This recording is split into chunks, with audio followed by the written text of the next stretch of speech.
স্টোরিয়াতে আপনাদের সবাইকে সুস্বাগতম। আজকে যে গল্পটি পড়ে শোনাবো তার নাম চোর। লিখেছেন নরেন্দ্রনাথ মিত্র। ভালো লাগলে আমাদের উৎসাহিত করতে লাইক করুন, সাবস্ক্রাইব করুন।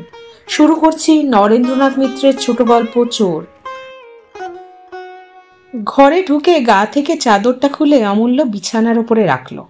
তারপর পকেট থেকে সরু লম্বা সাইজের একটা সাবানের বাক্স আর এক কৌটো স্নো বার করে স্ত্রীর সামনে ধরে বলল, নাও, তুলে রাখো। রেনু হাতখানা বাড়িয়েই তাড়াতাড়ি আবার সরিয়ে নিল, যেন সাপের গায়ে হাত দিতে যাচ্ছিল সে। তারপর সরাসরি স্বামীর চোখের দিকে তাকিয়ে জিজ্ঞাসা করল, আজ আবার এসব এনেছো যে? অমূল্য একবার যেন চোখ ফিরিয়ে নিল, কিন্তু পর মুহূর্তেই তীব্র দৃষ্টিতে রেনুর দিকে চেয়ে ক্রোধ এবং ব্যঙ্গ মিশ্রিত অদ্ভুত হাসে বলল, এনেছি বাজারে বিক্রি করার জন্য। সঙ্গে সঙ্গেই সুর বদলে হঠাৎ যেন ধমকে উঠল অমূল্য। বলি, জিনিসগুলো হাত থেকে নিতে পারবে কি না? রেনু আস্তে আস্তে বলল, হাতে করে তুমি যদি আনতে পেরে থাকো, আমি নিতে পারবো না কেন? এরপর জিনিসগুলো তুলে নিয়ে রেনু জল চৌকির ওপর রেখে দিল। অমূল্য বলল, শেষ পর্যন্ত না নিয়ে যখন পারবেই না জানো, তখন আগে থেকেই ভদ্রভাবে নিলেই তো হয়। অত চেঁচামেচি, অত সতীমনা কিসের জন্য? আর একদিন ঠাট্টা করে বলেছিলাম বলে কি রোজই করব নাকি? এগুলো আমার নিজের পয়সায় কেনা। বেনু স্বামীর দিকে তাকিয়ে একটু ম্লান হাসল। দেখো, আজ যাই করো, আমার কাছে মিথ্যে কথা বলো না। অমূল্য আবার ক্রোধে জ্বলে উঠল। না, খর্দার মা গোসাই এসেছো কিনা তুমি? তোমার কাছে মিথ্যে কথা বলবো না। এবার সত্যি সত্যি হাসি পেল রেনুর। খর্দার মা গোসাই ছাড়া আর কারো কাছে বুঝি সত্যি কথা বলা যায় না? অমূল্য এক মুহূর্ত মুগ্ধ দৃষ্টিতে স্ত্রীর দিকে চেয়ে রইল। হাসলে বাড়ি সুন্দর দেখায় ওকে, কেবল ওই গোঁড়ামিটুকু যদি না থাকতো, ওই অতিরিক্ত সূচিবায়ু। রেনু একবার চোখ নামিয়ে নিল, তারপর আবার অমূল্যর দিকে চেয়ে শান্ত কণ্ঠে বলল, দেখো, তোমার ভালোর জন্যেই বলি, না হলে আমার আর কি। একদিন যদি হাতে না হাতে ধরা পড়ে যাও, তখন দশা কি হবে? মান থাকবে কোথাও? অমূল্য অটুট আত্মপ্রত্যয়ভাবে বলল, খেপেছ? আমার তেমন কাঁচা হাত নয়। হাত কাঁচা নয়, এই নিয়ে বড়াই করতে লজ্জাও হয় না অমূল্যর। সেই লজ্জায় রেনুর নিজের মরে যেতে ইচ্ছা করে। হাত কাঁচা নয় তা ঠিক, কোনো দ্বিধাই যেন অমূল্যের নেই। বিয়ের কদিন পরে তারা ট্রামে করে যাচ্ছিল ইডেন গার্ডেন দেখতে। একই বেঞ্চে পাশাপাশি বসে রেনুর সঙ্গে গল্প করছিল অমূল্য। কন্ডাক্টর এলো টিকিট নিয়ে। সঙ্গে সঙ্গে গল্পে অমূল্যর মনোযোগ আরও বেড়ে গেল। কন্ডাক্টর তবু জিজ্ঞাসা করল, বাবু টিকিট? অমূল্য একবার মাথা নেড়ে বেনুর সঙ্গে গল্পই করতে লাগলো। বেনু স্পষ্ট দেখল কন্ডাক্টরটা একটু মুচকি হেসে সামনের দিকে এগিয়ে গেল। অমূল্য অনর্গল কথা বলতে লাগলো, কিন্তু লজ্জায় রেনুর সমস্ত মুখটা লাল হয়ে গেছে। ছি ছি ছি ছি, কি মনে করলো কন্ডাক্টরটা? মাত্র 2 আনার তো ব্যাপার। কন্ডাক্টরটা একটু দূরে সরে গেলে রেনু চুপি চুপি স্বামীকে জিজ্ঞাসা করল, টিকিট করলে না কেন গো? অমূল্য হেসে বলেছিল, হো, তুমি বুঝি তার সবই লক্ষ্য করছো? টিকিটই যদি করবো তো ফার্স্ট ক্লাসে উঠেছি কেন? রেনু অবাক হয়ে বলেছিল, ও মা, ফার্স্ট ক্লাসে ছাড়া আবার ভদ্রলোক মেয়ে ছেলেদের নিয়ে ওঠে নাকি? তাই বলে টিকিট করবে নে? অমূল্য সগর্বে বলেছিল, একা যখন উঠি তখন ডাব্লিউটিতে চলি, আর আজ তো তুমি সঙ্গে আছো। বিয়ে করার বড্ড খরচ, 2-4 পয়সাও যদি এভাবে পুষিয়ে না নেওয়া যায়, তাহলে কি করে চলে বলো? রেনু ভেবেছিল অমূল্য বুঝি পরিহাস করছে, কিন্তু ফেরার পথে অমূল্য যখন কন্ডাক্টরকে দেখে গম্ভীর মুখে একবার মাথা কাত করে বেনুর সঙ্গে কথা বলতে আরম্ভ করলো, তখন রেনুর বুকের ভিতর টিপটিপ করছে। রক্ষা যে সেই আগের কন্ডাক্টর নয়, এবার সে তাহলে অমূল্যর কাছ থেকে টিকিটের পয়সা আদায় করেই ছাড়ত। ছি ছি ছি ছি, এক গাড়ি লোকের সামনে কি করে তাদের মান থাকতো? কি করেই বা তারা মুখ দেখাতো? গাড়ি থেকে নেমে রেনু বলেছিল, ছি, এসব আমি মোটেই পছন্দ করি না। অমূল্য বলেছিল, কি সব? এই টিকিট না কেটে ট্রামে বাসে চাপা? ছি। অমূল্য হেসেছিল। ও, গম্ভীরভাবে তুমি বুঝি সেই কথাই ভাবছো তখন থেকে? আচ্ছা, সূচিবায়ুগ্রস্ত মেয়ে তো তুমি। বুঝতে পারছি তুমি আমাকে ভোগাবে। হিস্টেরিয়া টিস্টেরিয়া নেই তো আবার? তার মানে? তার মানে এসব ওই মেয়েদের থাকে। রেনু বলেছিল, ছি, সামান্য 2 আনা পয়সার জন্য?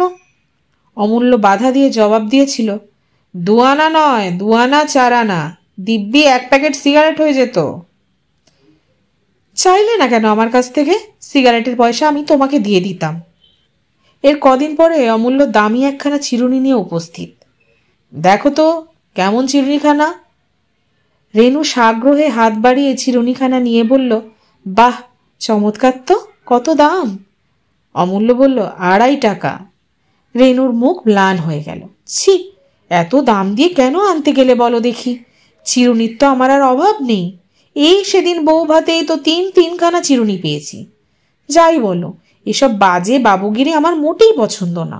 যা দিনকাল, তাতে এভাবে পয়সা নষ্ট করবার কোনো মানে হয়?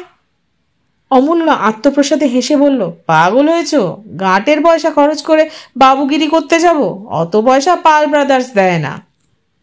রেনু বলল, ও, কোম্পানি বুঝি নিজেদের লোক বলে খুব সস্তায় দিয়েছে? অমূল্য হেসে বলল, কেবল সস্তায় নয় গো, একেবারে বিনামূল্যে। জানে কি না আনকরা নতুন বউ এসেছে আমার ঘরে। রেনু সলজ্জে বলল, যাও, কি যে বলো, মুখে তোমার কোনো আগল নেই। সত্যি 2.5 টাকার জিনিস কত দামে পেলে বলো না? আমার বৌদির জন্য একখানা আনাবো। অমূল্য আকস্মাৎ চটে গেল। হয়েছে, আর ন্যাকামি করো না তো। মেয়েদের ন্যাকামি কখনো কখনো ভালো লাগে, তাই বলে কি সবসময় সহ্য হয়? তার মানে? তার মানে পয়সা লাগেনি, হাত ছাপাই এসেছে। তা তোমার জন্যে সেটা আমি করতে পারি বলে তোমার বৌদির জন্য করতে হবে? এরকম কি কোনো কথা আছে নাকি? কিছুক্ষণ গুম হয়ে থেকে রেনু বলেছিল, ও চিরুনিতে আমার কাজ নেই, ওটা তুমি কালই ফেরত দিয়ে এসো। ছি। অমনি রাগ হয়ে গেল। আচ্ছা আচ্ছা, তোমার বৌদির জন্য একখানা হবে খন, 1000 হলেও শ্যাল আসতো। কিন্তু বহুক্ষণের মধ্যে রেনু আর কথা বলেনি। আজও রেনু চুপ করে রইল। কোনো ভদ্রলোকের ছেলে যে সব করতে পারে তা যেন ধারণায় আনা যায় না। গরিব তো তার বাপ ভাইও ছিল, কিন্তু পরম শত্রু কি কোনোদিন বলতে পারবে যে পরের কোনো জিনিস লুকিয়ে আনা তো দূরের কথা, হাত দিয়ে ছুঁয়ে পর্যন্ত তারা দেখেছে? নিজের ভাগ্যের কথা ভেবে কান্না পেল রেনুর। শেষ পর্যন্ত এমন লোকের হাতেই পড়তে হলো। আর শুধু পড়া নয়, আজীবন এই লোকটির সঙ্গেই তাকে বাস করতে হবে, হাসতে হবে, আদর সোহাগ করতে হবে, তারপর ছেলে হবে, মেয়ে হবে, কিন্তু কিছুতেই অমূল্য প্রবৃত্তি আর বদলাবে না। কেননা এসব অভ্যেস মানুষের যায় না, বয়স হলেও না, পয়সা হলেও না। রেনু অনেক শুনেছে, অনেক দেখেছে।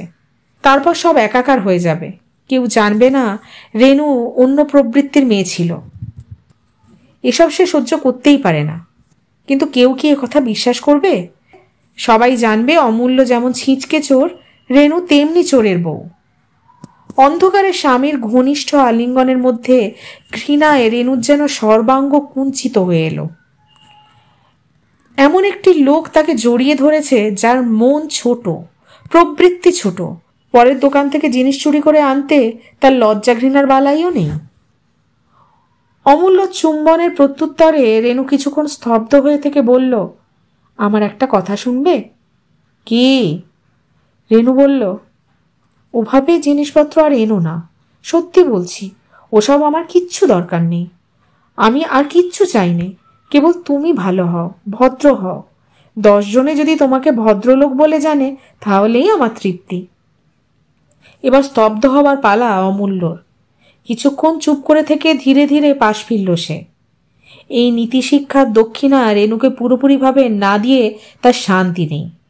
রেনু বলল, ও কি রাগ করলে নাকি? তোমার ভালোর জন্যেই তো বলছি। অমূল্য জবাব দিল, আমিও ভালোর জন্যেই বলছি, চুপ করে ঘুমোও এবার। পরদিন ভোরে উঠে অমূল্য স্ত্রীকে কাছে ডাকল, এই শোনো। রেনু কাছে এসে বলল, কি? অমূল্য ফিসফিস করে বলল, ওপরে বিনোদবাবুদের ঘরে কাল নতুন কতগুলি কাঁসার বাটি এসেছে না? রেনু অবাক হয়ে বলল, হ্যাঁ, তাতে তোমার কি? বিনোদবাবুর বউয়ের সঙ্গে তোমার তো খুব ভাব, ও ঘরে তো তোমার অবাধ গতিবিধি। হ্যাঁ, মাসিমা আমাকে ভারী ভালোবাসেন, আর তার ছোট ছেলে আমার হাতে ছাড়া খেতেই চায় না। অমূল্য তেমনি ফিসফিস করে বলল, তবে তো আরো সুবিধে, দুধ খাওয়ানো হয়ে গেলে কাপড়ের তলায় করে বাটিটা অনায়াসেই তুলে আনতে পারবে। রাগে ও দুঃখে মুখ দিয়ে রেনুর কিছু কথা সরল না। একটু পরে সে বলল, কি যা তা বলছো? মাথা খারাপ হয়ে গেছে তোমার? অমূল্য অম্লান মুখে বলল, মোটেই না। কাঁসার আজকাল সের কত করে জানো? 2-3টে বাটি যদি সরাতে পারো তাহলে দুদিন বক্সে বসে দুজনে দুটো থিয়েটার দেখে আসতে পারবো। অমূল্য হাসল। রেনু ক্রুদ্ধ কণ্ঠে বলল, যেমন মানুষ তার তেমনি ঠাট্টা। ওসব ঠাট্টা আমি আর মোটেই সহ্য করতে পারছি না। অমূল্য বলল, ঠাট্টা নয়, সত্যি বলছিলাম। দুপুরবেলায় মাসিমার কোলের ছেলেকে দুধ খাওয়াতে গিয়ে অকারণে রেনুর হাত কাঁপতে লাগলো। কি সাংঘাতিক মানুষ অমূল্য, কি বিশ্রী ঠাট্টা সে করতে পারে। কয়েকদিন পরে বেলা 7:30 বাজে, তবুও অমূল্যর বিছানা থেকে উঠবার নাম নেই। অন্যদিন চাটা খেয়ে এই সময় অমূল্য বেরিয়ে পড়ে। দোকানে 8টা থেকে তার ডিউটি। রেনু কাছে এসে অমূল্যর মুখ থেকে লেপটা সরিয়ে নিয়ে বলল, কি মশাই, খুব যে ঘুমানো হচ্ছে, বেলা হয় না আজ? অমূল্য অদ্ভুত একটু হাসল। আজ আর বেলা হবে না। স্বামীর হাসি আর কথার ভঙ্গিতে কেমন যেন বুকের মধ্যে কেঁপে উঠল রেনুর। বলল, কেন, দোকান আজ বন্ধ? কি উপলক্ষে? অমূল্য চটে গিয়ে বলল, ন্যাকা, কি উপলক্ষে? উপলক্ষ আবার কি? উপলক্ষ আমার শ্রাদ্ধ। বলতে বলতে অমূল্য আবার পাশ ফিরতে চেষ্টা করল। রেনু এক মুহূর্ত স্থির দৃষ্টিতে তাকিয়ে থেকে বলল, বলবার আর আছে কি, তবু ভাগ্যি যে পুলিশে দেয়নি, এমনিই ছেড়ে দিয়েছে। অমূল্য বলল, উফ, কি আফসোসের কথা বলো, কিন্তু এর চেয়ে বোধ হয় পুলিশের হাতে যাওয়াই ভালো ছিল। আমি জেল খাটতুম আর তুমি ততদিনে সাধু সঙ্গ করে একটু মুখ বদলে নিতে পারতে। কিছুক্ষণ বাদে মনে মনে কি মতলব করে অমূল্য উঠে পড়ল। হাত মুখ ধুয়ে ফিরে এসে দেখে রেনু 2 হাঁটুর মধ্যে মুখ গুজে বসে আছে। অমূল্য কাছে এসে বলল, এ কি এমন করে বসে রয়েছ যে, কি হলো তোমার? কিন্তু রেনুর কাছ থেকে কোনো সাড়া এলো না। অমূল্য বলল, বাহ, মুখই তুলবে না বলে ঠিক করেছো নাকি? মুখ দেখাতে লজ্জা তো আমার হওয়ার কথা, তোমার কি করে হলো? রেনু হঠাৎ মাথা তুলে বলল, তোমার প্রাণে কি কোনো মায়া মমতা বলে কিছু নেই? তুমি কি পাষাণ? অমূল্য পাষাণ নয়। নীরবে আস্তে আস্তে রেনুর চুলের ওপর হাত বোলাতে লাগলো। মিনিট খানেক পর রেনু মুখ তুলে আবার জিজ্ঞাসা করল, কি এমন অপরাধ করেছিলে যে ওরা তোমাকে ছাড়িয়ে দিল? কৈফিয়তটা অমূল্যর কাছে নয়, অমূল্যর মনিবদের কাছেই যেন দাবি করছে রেনু। অমূল্য একটু অবাক হয়ে গেল, বলল, অপরাধ আবার কি? বুড়ো ক্যাশিয়ার বেটা পেছনে লেগেছিল। অপরাধ তার স্ত্রীর জন্য কেন 1 কৌটো পাউডার হাত সাফাই করে নিয়ে দিতে পারলাম না। ম্যানেজারকে গিয়ে লাগিয়েছে আমার বিরুদ্ধে। রেনু আজ স্বামীর কথার প্রতি বর্ণ বিশ্বাস করে বলল, হ্যাঁ, সাধু যে পৃথিবীতে সকলেই তা জানা আছে। দিন কয়েক খুব চাকরি খুঁজল অমূল্য, কিন্তু হয় হয় করে কোনোটাই তার হয়ে উঠল না। রেনু ভরসা দিয়ে বলে, অত ভেবো না, চাকরির কি অভাব আছে আজকালকার দিনে, হবেই একদিন। কিন্তু দিন কয়েকের মধ্যেই চাল বাড়ন্ত হয়ে পড়ল। শুধু চাল নয়, তেল, নুন, ডাল বলতে কিছুই আর নেই। অমূল্য মাথায় হাত দিয়ে কিছুক্ষণ ভাবল, তারপর বলল, এক কাজ করা যায়, কিন্তু তুমি কিছু মনে করবে না তো? না, মনে আবার কি করব? স্নো আর সাবানের বাক্সগুলো দাও, জানা লোক আছে, উচিত দামেই দিয়ে দিতে পারবো। রেনুর মুখখানা হঠাৎ যেন কালো হয়ে উঠল। তারপর বলল, আচ্ছা নাও, কিন্তু এভাবে তো চলবে না বেশি দিন। অমূল্য বলল, সে তো নিশ্চয়ই, অন্য ব্যবস্থা করতে হবে। 2-3 দিন পরে দেখা গেল অমূল্য কোত্থেকে একটা দামি ফাউন্টেন পেন নিয়ে এসেছে। বেনু একবার পেনটার দিকে তাকালো, আর একবার স্বামীর দিকে তাকালো। অমূল্য প্রতি মুহূর্তেই আশঙ্কা করতে লাগলো এই বুঝি রেনু তীব্র কণ্ঠে তিরস্কার করে উঠবে। কিন্তু আশ্চর্য, রেনু ও সম্বন্ধে কোনো কথাই বলল না, যেন নতুন কিছু ঘটেনি। তেমনি সহজ নিশ্চিন্তভাবে ঘরটা ঝাড় দিতে লাগলো। মাঝখানে একবার স্বামীর দিকে চেয়ে বলল, নারকেল তেল কিন্তু একেবারে নেই। অমূল্য বলল, আচ্ছা। সন্ধ্যার দিকে পেনটা আর দেখা গেল না। তার বদলে চাল, ডাল, তেল, কয়লায় ঘর ভরে গেল। সুগন্ধ নারকেল তেলও এলো 1 শিশি। রেনু এবারও কোনো কথা না বলে জিনিসগুলো গুছিয়ে তুলছে। অমূল্য বলল, দাঁড়াও, আর একটা জিনিস আছে তোমার জন্য। রেনু বলল, কি? অমূল্য পকেট থেকে একটা স্নো বের করে রেনুর হাতে দিল। পাল ব্রাদার্স থেকে একেবারে নগদ পয়সা দিয়ে কেনা। বুড়ো বিষ্টুরবাবুর নাকের সামনে 5 টাকার নোটখানা বাড়িয়ে বললাম, চেঞ্জ প্লিজ, একটু তাড়া আছে। রেনু হেসে বলল, এত জানো তুমি, আর এত তোমার মনেও থাকে। রাত্রির অন্ধকারে স্বামীর রোমশ বুকে এর মধ্যে মুখ গুজে রেনু আস্তে আস্তে বলল, যাই বলো, আমার কিন্তু গা কাঁপছে এখনো। এত সাহস কি ভালো? রেনুর খোপার ওপরে সাদরে আস্ত করে একটু চাপ দিয়ে অমূল্য বলল, সাহস ভালো নয়? সাহস না থাকলে এতদিন উপোস করে মরতে হতো। তোমার মতো ভীরু হলে আর হতো? আজ তো একটা অকম্মার ধারী। তোমার মতো অমন সুযোগ সুবিধা যদি আমার থাকতো। অভিমানে কথা ফুটল না রেনুর, ঠোঁট ফুলতে থাকলো বারবার। এর জবাব রেনু স্বামীকে একদিন না একদিন ঠিক দেবেই। 2-3 দিন বাদে সুযোগ তো এসেছে, কিন্তু রেনুর হাত কাঁপে আর বুকের মধ্যে ঢিপ ঢিপ করতে থাকে। দেয়ালের এক কোণে পেরেকে বিনোদবাবুর হাত ঘড়িটা ঝোলানো রয়েছে। এমন প্রায়ই থাকে। ভারী ভুলোমনা বিনোদবাবু। যেদিন আপিসের বেলা বেশি হয়ে যায় সেদিন আর কোনো কাণ্ডজ্ঞান থাকে না ওনার। কোনোদিন না কোনোদিন কিছু না কিছু ফেলে যান। কোনোদিন ঘড়ি ফেলে যান, তো কোনোদিন মানি ব্যাগ। খাটের ওপর লেপ মুড়ি দিয়ে মাসিমা অচেতনভাবে ঘুমোচ্ছেন। তার কোলের ছেলেকে দুধ খাইয়ে দুলিয়ে দুলিয়ে ঘুম পাড়িয়ে বিছানায় শুয়ে দিল রেনু।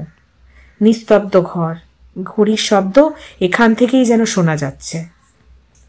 কিন্তু আশ্চর্য, অতটুকু হাত ঘড়িতে কি এত শব্দ হয়? না, এ তার নিজের হৃৎপিণ্ডের শব্দ। একবার রেনু চেষ্টা করলো ঘর থেকে বেরিয়ে যেতে, কিন্তু অসম্ভব। এখান থেকে তার নড়বার সাধ্য নেই, পা আটকে গেছে মাটিতে। আর এই হাত ঘড়িটা ছোট্ট ছোট্ট কাঁটা দুটো তার 2 চোখের তারাকে বিদ্ধ করে রেখেছে। কিন্তু যদি ধরা পড়ে, যদি খোঁজ পড়ে ঘড়ির? তারা রেনুকে চেনে। এই 6 মাস ধরে বিনোদবাবুদের ঘরে সে আসে যায়, গল্প করে। একগাছা কুটো পর্যন্ত নড়েছে কি না কেউ বলতে পারবে? রেনু যখন কোনো রকমে নিজের ঘরে এসে পৌঁছলো, তখন অদ্ভুত উত্তেজনায় তার মুখ লাল হয়ে উঠেছে, বুক কাঁপছে, নিঃশ্বাস পড়ছে ঘন ঘন। এমন আনন্দের স্বাদ অভূতপূর্ব। আর একবার ছোট্ট ঘড়িটায় আঙুল দিয়ে স্পর্শ করে দেখল রেনু। পুরুষের প্রথম স্পর্শ কি এত তীব্র, এমন রোমাঞ্চকর? সন্ধ্যার পর অমূল্য ম্লান মুখে বাড়িতে ফিরল। আজ আর কোনো সুবিধা তার হয়নি। হঠাৎ রেনুর দিকে চেয়ে অমূল্য অবাক হয়ে গেল। কি ব্যাপার, আজ যে একটু বিশেষ সাজের ঘটা দেখছি। দরজায় খিল দিয়ে এসে রেনু স্বামীর সঙ্গে প্রায় মিশে গিয়ে স্নিগ্ধ মধুর কণ্ঠে বলল, অত হিংসা কেন? সাজ তোমারও আজ মন্দ হবে না, যদিও কেবল এই রাত্রিটুকুর জন্য, কিন্তু একটা রাত্রি বা কি কম। অমূল্য ঈষৎ বিরক্ত কণ্ঠে বলল, কি বলছো, একটু পরিষ্কার করে বলো, হেয়ালি আমার ভালো লাগে না। রেনু বলল, সবুর সবুর, অত ব্যস্ত কেন? তোমাদের সব কিছুতেই তাড়া, একটু ধৈর্য সয় না প্রাণে। খাওয়া দাওয়ার পরে আলো না নিভিয়েই স্বামীর পাশে এসে শুয়ে পড়ল রেনু। অমূল্য অবাক হয়ে বলল, আলোটা কি সারা রাত জ্বালা থাকবে? রেনু মুচকি হেসে বলল, থাকলেই বা ক্ষতি কি তাতে? না গো না, সারা রাত জ্বালা থাকবে না, একটু পরেই নিভিয়ে দেবো। দেখি তোমার বাঁ হাতখানা দেখি একবার। বাঁ হাত দিয়ে আবার কি করবে? একটু দরকার আছে। ব্লাউজের ভেতর থেকে আস্তে আস্তে ব্যান্ড শুদ্ধ ছোট্ট গড়িটুকুকে বের করে রেনু স্বামীর মণিবন্ধে বেঁধে দিয়ে বলল, দেখি তো কেমন মানাচ্ছে। অমূল্য মুহূর্তকাল অবাক হয়ে থেকে শুষ্ক কণ্ঠে বলল, কি সর্বনাশ, এ তুমি কোথায় পেলে? রেনু গভীর রহস্যলোক থেকে যেন মৃদু হেসে বলল, তা দিয়ে তোমার কি দরকার, মানাচ্ছে কিনা তাই বলো। তারপর হঠাৎ উঠে গিয়ে লাইটটা অফ করে এসে রেনু স্বামীর গলা জড়িয়ে ধরল। আজ তার কোনো কুণ্ঠা নেই, লজ্জা নেই, দীনতাও নেই। আজ সে পৃথিবী জয় করে ফিরেছে। কি গো, কথা বলছো না যে? বলো না, ঠিক মানিয়েছে কি না? মানাবারই তো কথা। আজ রেনু তার যথার্থ সহধর্মিণী। এতদিন ধরে এই তো অমূল্য প্রত্যাশা করে এসেছে। আজ তার উল্লাসিত হয়ে উঠবার দিন। কিন্তু স্ত্রীর কোমল বাহু বেষ্টনের মধ্যে অমূল্য যেন কাঠ হয়ে রইল। পৃথিবীর সমস্ত সৌন্দর্য, সমস্ত মাধুর্য যেন বিলুপ্ত হয়ে গেছে। আর যে চিরপরিচিত দুখানি হাত তার কণ্ঠ জড়িয়ে রয়েছে, তা কোনো সুন্দরী তরুণীর কঙ্কন কন্বিত মৃণাল ভুজ নয়, তাও আজ শ্রীহীন, কলঙ্কিত। এতক্ষণ আপনারা শুনছিলেন নরেন্দ্রনাথ মিত্রের ছোট গল্প চোর। একটা কথা আমরা প্রায় শুনে থাকি, অভাবে স্বভাব নষ্ট। সত্যি এই গল্পটি তার একটি প্রকৃষ্ট উদাহরণ। অভাবের তাড়নায় মানুষ অনেক সময় তার নৈতিকতা, মূল্যবোধ সবকিছুকে ভুলে যায়। সংসারের জাতাকল তাকে তৈরি করে অন্য এক অচেনা মানুষ, যাকে সে হয়তো নিজেই চেনে না। পুরনো আর নতুনের মধ্যে চলে নিরন্তর লড়াই, কিন্তু কখনো কখনো কঠিন বাস্তব পুরনোকে হারিয়ে নতুনকে জিতিয়ে দেয়। আপনাদের কি মতামত এ বিষয়ে লিখে জানান আমাদের উৎসাহিত করতে লাইক করুন, আর এরকম অনেক গল্প পেতে আমাদের চ্যানেলটিকে সাবস্ক্রাইব করুন। ভালো থাকুন, সঙ্গে থাকুন।